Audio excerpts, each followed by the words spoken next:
This is the Kia Carens Clavis EV, a 7-seater mass-market electric car. It's a requirement that's as specific as it is complicated to put together.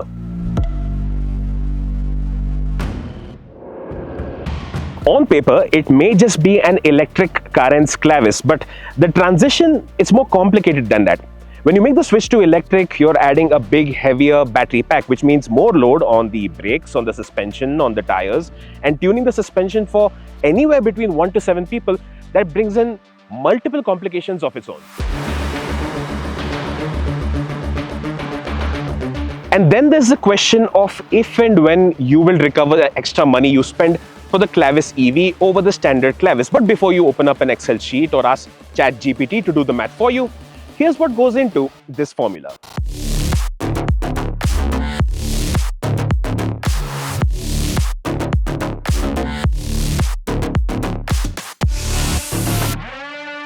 If you loved or hated the Kia Carens Clavis's design, the EV is not really going to give you new reasons to love or hate it. Most of the design stays identical, but there are some minor changes that will let you tell it apart from the ICE version. So you still have these LED DRLs up top, the outer sections doubling up as the indicators, but in the middle you have this connected finish that's unique to the EV.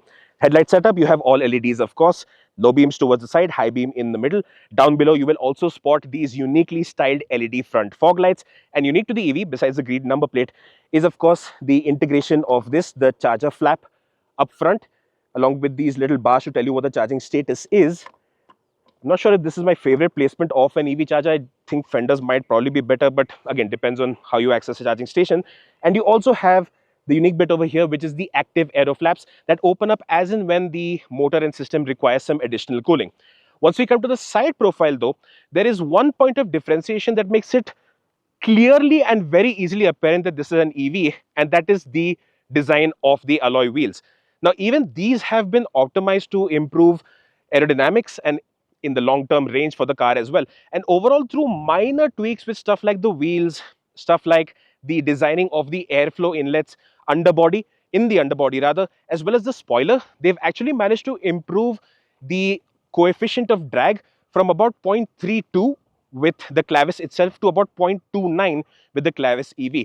Those numbers may not sound like a lot, but it does take quite a bit to get those achieved. And otherwise, it's pretty much typical Carens Clavis fare. So you have that cladding on the side, the chrome finishing is similar, and thankfully, unlike what we'd seen in some options like the Creta EV, which by the way, it shares its powertrain and battery options with, you don't really see a battery bulge as such unless you go looking for it.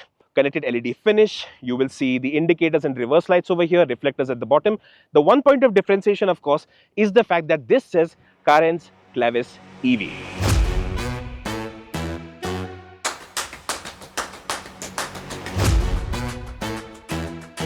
The boot space stays the same as the Clavis itself, so it's rated at about 216 liters with the third row up, but I'm not sure at what configuration they're counting that number. Right now we have the seat set to a reasonably reclined position such that the people seated in the third row can be comfortable. So in this position I can get in one cabin size trolley bag and a soft bag along with that. You also have additional storage space underneath the boot floor itself, so you can get a couple of grocery bags. Maybe if you've been to the beach, you want to tuck your shoes in over here, this is a good spot for that. And you also have a spare tire, though it is a space saver integrated underneath down below there. Once we drop these seats down, of course, absolutely massive, big enough for full-size suitcases, trolley bags, soft bags, whatever else it is that you want to get in there. And if you want to open up the storage space even further, of course, the middle row also folds down, so you can move house if you need to.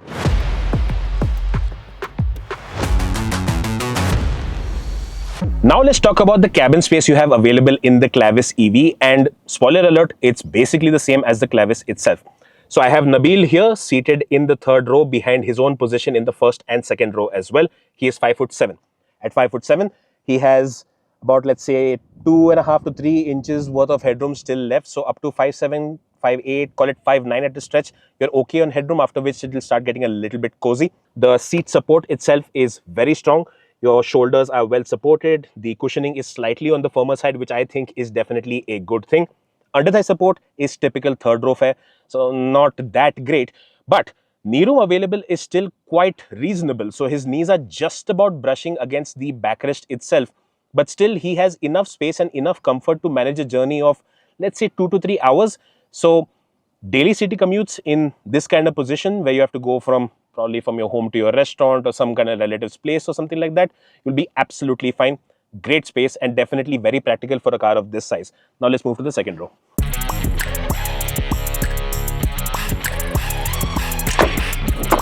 Now, before we talk about the second row space, there is one question that you may be asking. Why is it that Kia hasn't given the Clavis EV with a 6-seater option, with the captain seats?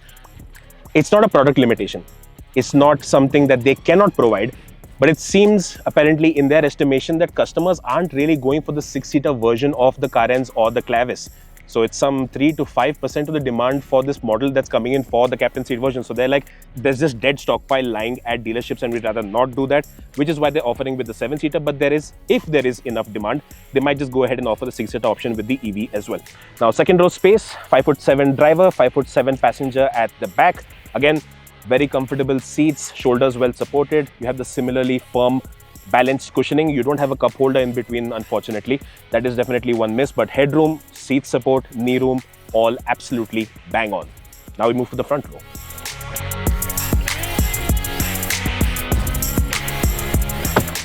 And yeah, no surprises, the front row is plenty accommodating as well. The headroom is absolutely generous. You can stretch out your legs and get a comfortable seating position because the floor box is also plenty accommodating.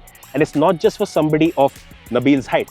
Even me at 6.5 feet tall, as you will see while I'm driving the car, am quite comfortable in this space because even the design of the dashboard is not something that's going to land up fouling with the knees of taller drivers. So yeah, Clavis EV, just as practical and sensible as the Clavis itself.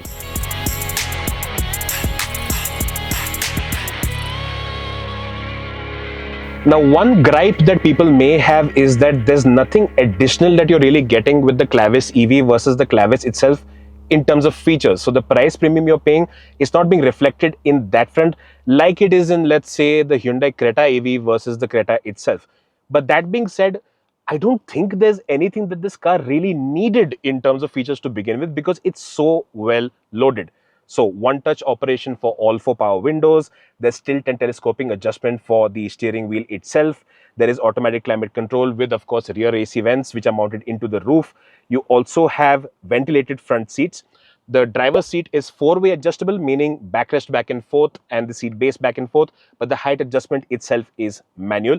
You've got an auto-dimming IRVM. You have a great sounding Bose music system. Again, the sound staging tends to be a little bit low down because of how tall this car is. So it's not giving you that same maybe surround sound effect as it would in possibly a Seltos, but still quite enjoyable.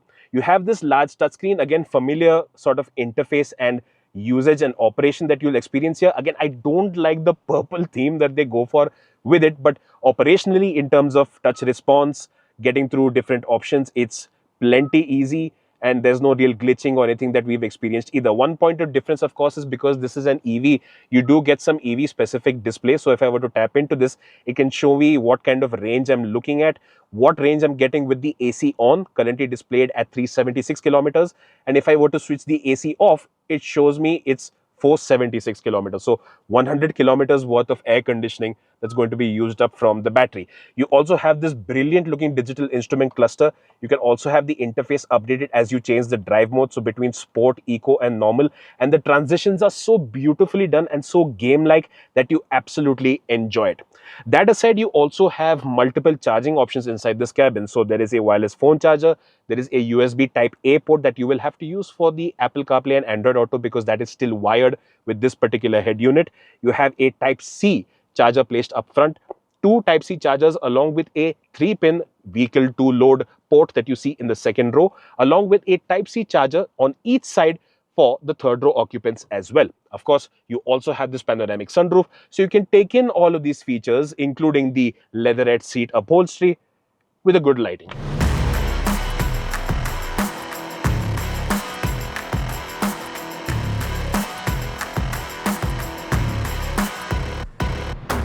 The Clavis EV is very strong on practicality inside the cabin as well.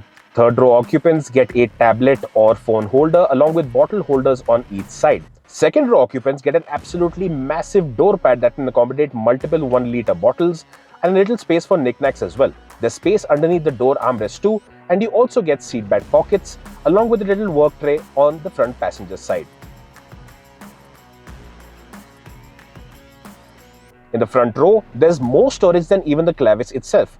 The door pockets are absolutely massive. You can get in an additional half-liter bottle in there, along with space for an umbrella holder too. But in the center console, because you have a completely clear floor to now play with, there's a massive storage area underneath the central armrest, and you can get in your grocery bags, a 2-liter bottle, possibly a dumbbell if you have to, in there. You also have a large storage area ahead of the front armrest itself with flip-out type cup holders for added convenience. And yes, while the armrest isn't slide adjustable, the placement is such that it should be suitable for most driving positions, including those of taller drivers, and there is storage underneath it as well. As for the glove box, it's large enough for your car's documents and a few additional knickknacks, including a microfiber cloth if you want to keep that handy.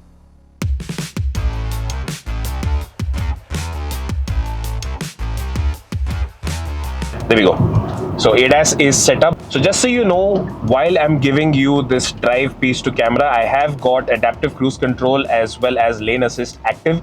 So I'm going to be experiencing the system just to see how naturally it might work, especially while I'm talking to a camera, right? So first thing that you will notice as a difference with the Carens EV is that the ride quality it does have a slight bit more of a firm edge compared to the Clavis itself. And that will have to do with the suspension being slightly revised to account for the heavier weight of this car itself. What I mean by firmer is definitely not uncomfortable. So while we're going over these slight rumbler strips or going through small changes in surfaces, it's just a little bit more apparent in the EV that it will be in the Clavis itself. Bump absorption is good. You can go through speed breakers at a reasonable pace. Once the road gets a little bit unpredictable, you can still carry on without feeling the need to get very delicate with it, because the ride quality all in all in isolation is still plenty comfortable. But you can tell that there is something of a difference versus the standard Clavis, and this is noticeable even if you have 1 or 2 people on board.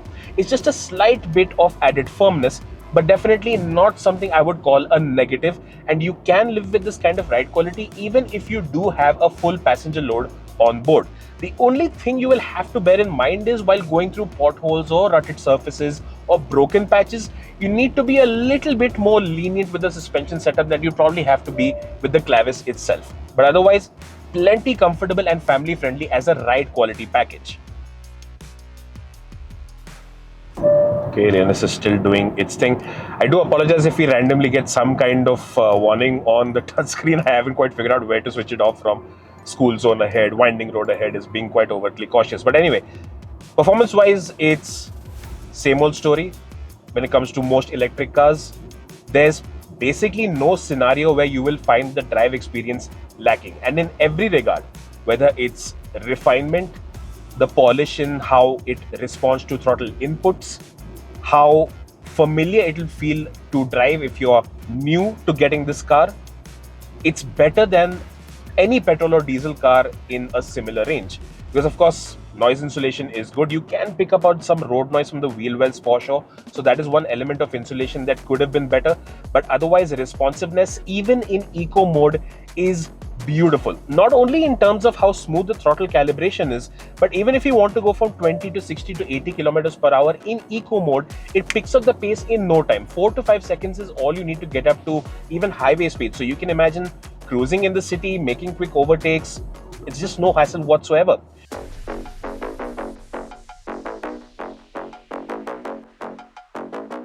On the highway as well, if you're still sticking to eco mode, you can still get up to 80, 100, 120 kilometers per hour quite easily. So right now I'm sitting at 80, a quick little dab of the throttle and I'm at 100. I'm still in eco mode. It does everything just fine. And this is something you're going to notice as a benefit not only when you're driving solo, but when you have a passenger load on board as well. And possibly it is in those scenarios where you might just want to switch over to city mode. I love that little transition it does when it goes between the drive modes. That is one place where maybe you might want to switch over to city mode to just get that added level of responsiveness. Maybe if you're driving through ghats or highways or ghats that are going through highways at those points. But otherwise, I just can't complain. Everything that you need in terms of responsiveness, usability and sensibility Smoothness, comfort, it just gets it right. And of course, this being an electric car, you do have multiple regenerative braking modes that you can choose from. So there's level 0 with no regen, there's 1, 2, 3, and then you have level max, and you can call that the I-pedal or single pedal mode. That is what I've been using predominantly. And like you've seen with even the EV6 for that matter, or EV9, the regen calibration is very one-to-one, so very easy to get used to and calibrate it that this much throttle being left off equals this much braking input coming in. So once you get the hang of it, you'll quite enjoy using these modes, and of course you can reap the benefits of improving your overall range through that as well. I-pedal mode is something that's quite versatile. It is something that you can use both in the city and on the highway like I am right now.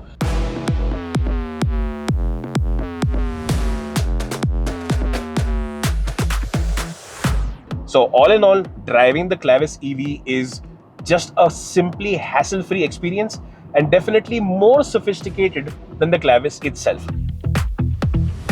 Of course, now comes the big and important question of real-world range. The Carens EV is available with 2 battery packs, 42 and 51.4 kilowatt hours. They also have different power ratings with the battery size, but the torque output stays the same at 255 Nm. Real-world range. Smaller pack, I'd say based on our experience, you're looking at 300 kilometers or less. And with the bigger battery pack, that you can get to, call it 350, 360 kilometers at a stretch or under that, based on our experience with not just the Clavis itself and what it's been displaying so far, but also what we've generally seen across the board with different electric cars. Bear in mind, this figure is not with hypermiling. It's not trying to be deliberately fuel efficient or having to compromise your driving style to achieve those kind of numbers. It's while driving regularly in the city with the air conditioner running, sitting at 90 or 100 kilometers per hour on the highway. So behaviorally, there's nothing you really need to change compared to an internal combustion engine to achieve those kind of range figures. Is it going to be better, or would it have been better if this could have done at least 400 to 450 if you could get a bigger battery pack? Definitely. It would make using a 7-seater EV a lot more hassle-free, because of course those range figures that I've mentioned for the real world will drop with passenger load on board. But then again, that became sort of a cost equation for them. Not only is the platform not really capable of managing a bigger battery pack, but that also means that if you were to move to a 60-65 kilowatt hour pack, this car would land up being even more expensive, and the gap in price versus an ICE Clavis would have been that much bigger, which means the justification would have been that much harder to. And of course, we have the extensive ADAS package. So adaptive cruise control with stop and go, lane keep assist, lane departure warning, blind spot monitoring. You have also got a very good resolution rear view and surround view camera. You also have the blind view monitoring function that is going to be linked with the indicator. So as and when I use them, I see that feed in the instrument cluster, good resolution on that front as well. Rear cross traffic alert, safe exit warning. There's a long list that's going to be available here. But importantly, based on my experience, not only with this car, but also what I've seen with the Clavis, with the EV6, with the Seltos, it is reasonably India friendly. There will be moments where it will be caught off guard, or it might feel a slight bit more reactive than you would have liked in highway conditions. But as long as you're cruising on highways that are not too traffic dense, the system can definitely make your intercity commutes or road trips a lot more comfortable, and it is a system that I'd say is worthwhile investing in, provided you spend some amount of time just getting used to its mannerisms. And of course, ADAS aside, you do have a strong list of safety features available with this car, including 6 airbags, ABS with EBD, ESP, traction control, hill hold assist, rear parking sensors, and the works.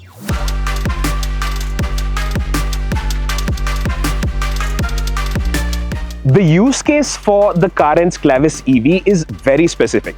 While with the standard Clavis, the consideration list could have been shared with anything from a Kia Seltos to a Grand Vitara, here the decision to get this is very specifically because you want a compact electric 7-seater.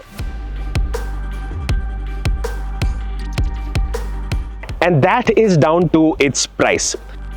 So whether it's the desire to own something with zero tailpipe emissions, or you have extensive daily commutes and very heavy running, or if you're tired of the dance of misery with government policy, there is that additional layer of justification needed to choose this over its ICE counterpart.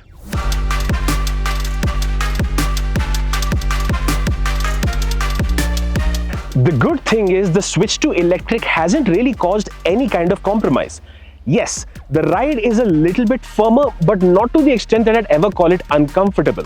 And otherwise, it's just as comfortable, just as practical, just as feature loaded, and it's even better to drive. The road to get here may have been more complicated than this statement, but it is the Kia Carens Clavis just EV.